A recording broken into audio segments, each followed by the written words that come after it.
Disclaimer, ako po ay hindi isang profesional sa larangan ng printing. Ang aking po tinuturo ay batay lang po sa aking karanasan at kakayahan. Kung kayo po ay may alam na mas madaling pamamaraan, maaari po kayong mag-comment dito sa ating comment section. Maraming salamat po.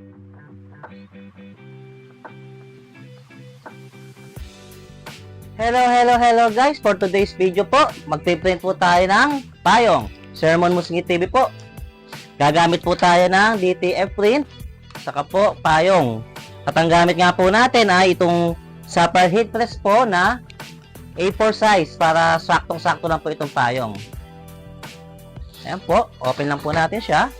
Hanapin po natin yung pinakaharapan po niya. Ayan. Ito guys, saktong-sakto lang dyan yan, oh.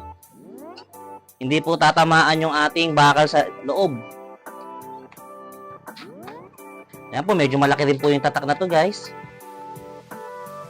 Lagay lang po natin siya dyan. And, ayan po, katamtaman lang din po ang higpit, hindi po siya kasikipan. 6 seconds po, okay na siya guys. Palamigin lang po natin ang bahagya.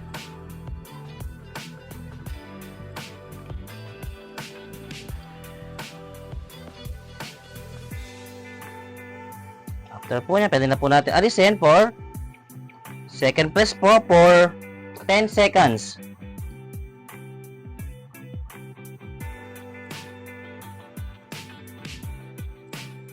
At ang temperature natin guys, ito po, 170 degrees Celsius, pero minsan po nagwa-166 po siya. And guys, nakaprint na po natin siya.